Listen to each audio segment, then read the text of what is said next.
Potato is a tuber crop which is well embraced by all communities in Kenya and beyond. Irish potato farming is among the most popular ventures in Kenya's highlands such as Molo, Kinangop, Taita Hills, Timboroa and parts of Laikipia. Most of the crop is grown on rain-fed land. More than 800,000 people directly benefit from own potato farming production, while potatoes provide a source of income for over 2.5 million people employed in the value chain. 90% of potato is cultivated on small holdings on less than 0.5 acres of land.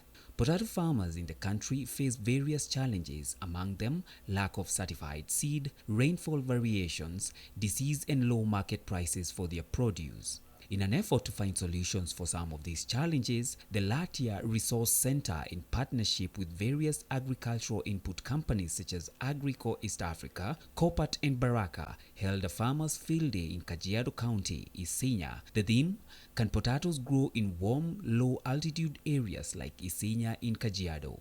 The field day was a follow-up of another held at Latia towards the end of 2020. Caroline Motindi of Latia Agribusiness Solutions gives a background of how Latia started and what they do. She also shares with us how this project came up. Latia started way back in 2007, 2008. It was a resource center that was started by one Benedictine priest, Father Peter Mailsberg. The center was the purpose was just to have a center where once the ex-prisoners, when they are released, the prisoners, they have a place to kind of reform, because we know our society. When you're out of prison, people think you're still the bad person. So this center initially was set up just to cater for the ex-prisoners to come and learn, and also gradually have the community and the society accepting them. Then in 2017, a few or several directors sat down and thought this has been a resource center for the youth, for the ex-prisoners. Why don't we commercialize it? That is when the idea of forming a limited company came up. And that is where the Latia Agribusiness Solutions came in. From 2017, we've been operating as Latia Agribusiness Solutions. We offer consultancy services to farmers. We also have a college, Latia Agripreneurship Institute. Our college is TVET and TVET registered. We also offer NITA courses. So currently we are operating as a commercial entity and majorly focusing on the farmers, training the farmers in general crop management practices to ensure that we have food security, and also the farmers have a livelihood. They also earn through the agribusiness, because we know it's a field that people have felt like it was for the less learned or something in the older days. But nowadays, the young people are really embracing agriculture and agribusiness as a way of living. This project, the potato, the Irish potato, it's something that we just thought of because we realized year in, year out, we only have a certain cycle of crops that we've been doing. Like you're doing French beans, you're doing onion, you're doing tomato, you're doing sukuma wiki, cabbage, and it is the cycle within Kajiado. Then we thought we need to find or look for another crop that can still do well in Kajiado County, so that we also give farmers an opportunity, because when you look at the market currently, the people who are doing sukuma wiki and all that, the prices are terrible throughout the year.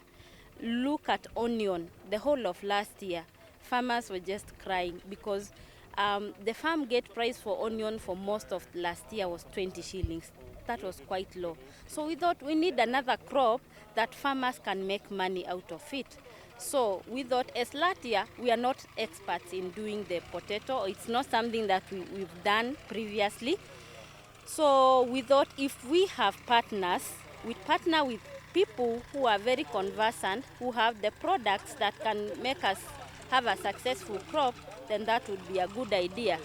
So come October last year, we approached Agrico, Copat, UPL and Baraka, and we are happy to say that they responded positively.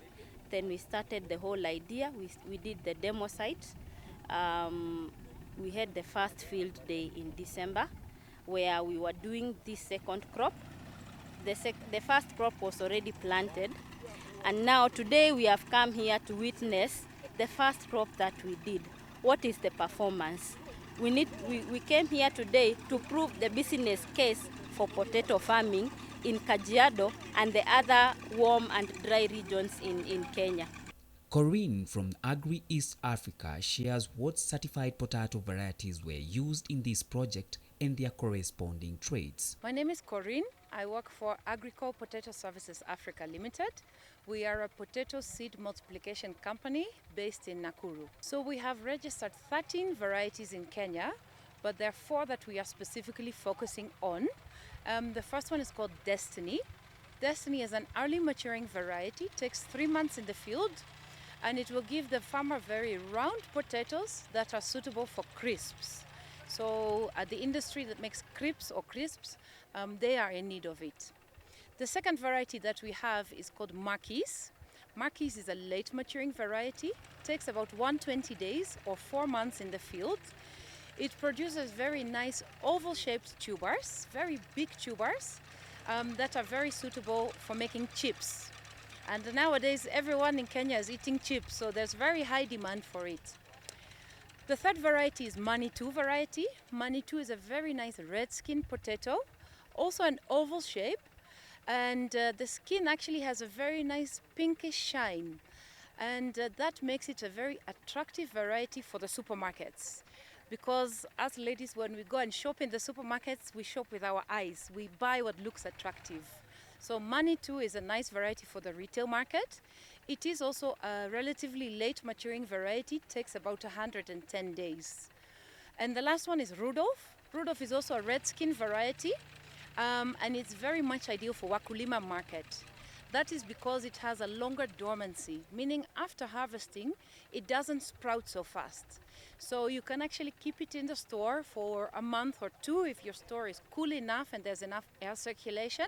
So you can supply this to the Wakulima market, where the mamas can actually be selling it over a period of time without concern of the potatoes spoiling. According to Corinne, these potato varieties are in high demand from processors of crisps, chips, among others. Yeah, so some of the varieties that we are introducing into the market are very much in demand for the processing industry because they have specific characteristics that the processing industry looks for.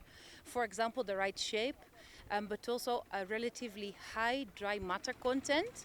So that means that the potato consists of a little bit less water and more starch, so that when the processor fries the potatoes into chips or crisps, they don't absorb so much oil.